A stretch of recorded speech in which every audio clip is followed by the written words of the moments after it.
ભારતમાં પવનપુત્ર હનુમાનજીનો મહિમા કંઈક અનેરો જ છે.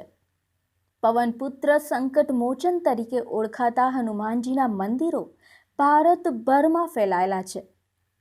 સામાન્ય રીતે આ મંદિરોમાં હનુમાનજીની મૂર્તિની સ્થાપના કરી તેમને બિરાજમાન કરવામાં આવે છે.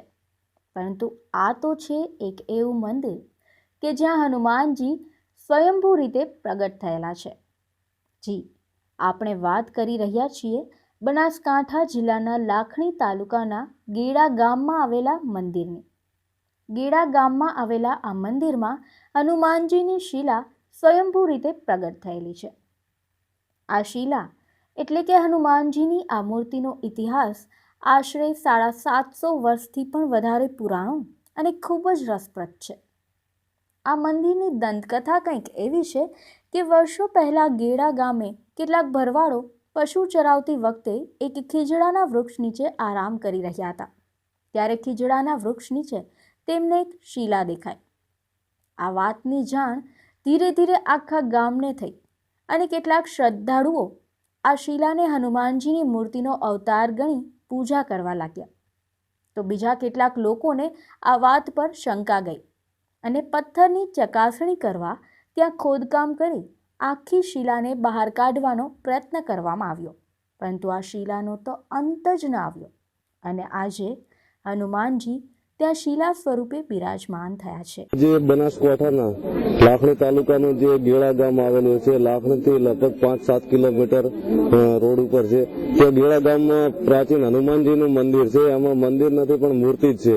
તો લોકોની દંતકથા મુજબ અહીંયા દર્શનાર્થીઓ જે આવે છે અત્યારે તો હજારોની સંખ્યામાં દર શનિવારે મેળાનો માહોલ થઈ જાય છે. તો દંતકથા મુજબ એવું કહેવાય છે કે અગાઉ અહીંયા પણ એક આસોદર કરીને ગામ છે, ત્યાં એક સાધુ મહાત્મા એ જગ્યામાં રહેતા હતા. તેઓએ હનુમાનનું જે શ્રીફળ આખું મૂકેલું હતું. એમાં એ લોકો એવું કહેવું છે કે બાપજીએ એ નાળિયેર ફોડી અને છોકરાઓને વહેંચવા માટે કીધું, પણ હનુમાનજીએ પરચો આપતા એ બાપજીને ખુદને અહીંયા આવવું પડ્યું અને બાપજીએ હનુમાન સમન કીધું હતું કે જો હનુમાનમાં પરચો હોય તો શ્રીફળ નહીં પણ તેને તું એક પહાડ કરી બતાવજે, ઢગલો કરી બતાવજે.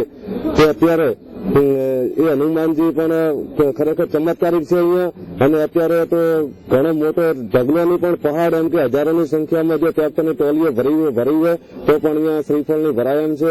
અને દૂર દૂરથી એટલે કે બનાસકાંઠા નહીં પણ બીજા જિલ્લાઓમાંથી, બીજા રાજ્યોમાંથી અહીંયા ગેડા ગામને દર શનિવારે દર્શનાર્થીઓ આવી અને દર્શન કરી તેમની મનોકામના પૂર્ણ કરે છે. લોકો પણ આ મંદિરમાં અત્યંત આસ્થા ધરાવે છે.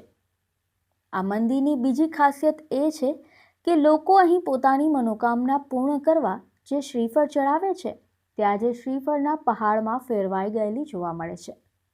જી, પહાડ તો તમે ઘણા જોયા છે, પણ જોયા છે પથ્થરોના પહાડ. પરંતુ અત્યારે આપ જે જોઈ રહ્યા છો તે છે લોકોની શ્રદ્ધાનો પહાડ, શ્રીફળનો પહાડ. આ પહાડમાં લાખો કરોડોની સંખ્યામાં શ્રીફળ છે. પરંતુ આ પહાડની વિશેષતા એ છે કે લાખો કરોડોની સંખ્યામાં આ શ્રીફળ વર્ષોથી અહીં હોવા છતાં ન તો તે ખરાબ થાય છે કે ન તેમાં કોઈ પ્રકારની દુર્ગંધ આવે છે. અહીં ચડાવવામાં આવેલા શ્રીફળ ખરાબ થતા જ નથી. દાદાને ચડાવેલા આ શ્રીફળ ક્યારેય કોઈ લઈ પણ જતું નથી કે તેનો પ્રસાદ પણ કરવામાં આવતો નથી. એમાંથી એક પણ શ્રીફળ બગડતું નથી. તમે આજુબાજુ આટો મારો તો દુર્ગંધ પણ આવતી નથી. આપણે ઘરમાં એક નાળિયેર વધેરીએ તો બીજે દિવસે બગડી જાય છે. ત્યારે આજે વર્ષોથી નાળિયેર પડ્યો છે, આટલો વરસાદ થાય છે પણ નાળિયેર બગડતા નથી. અને અમારે અત્યારે નાળિયેર ઉપર 50 થી 60 માણસોના કુટુંબ ઉભી છે.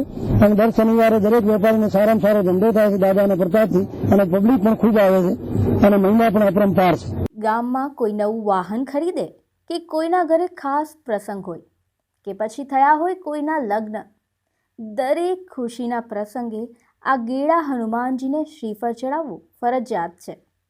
લોકો પોતાની ખુશીથી હનુમાન દાદાને 1, 5, 11, 21, 51 કે 101 શ્રીફળનું તોરણ અર્પણ કરે છે અને તેમની મનોકામના પૂર્ણ થશે તેવી શ્રદ્ધા રાખે છે. આ તો વાત થઈ ખુશીઓના પ્રસંગોની, પરંતુ દુઃખમાં તો હનુમાન દાદા વગર માગ્યે જ લોકોની મદદ કરે છે.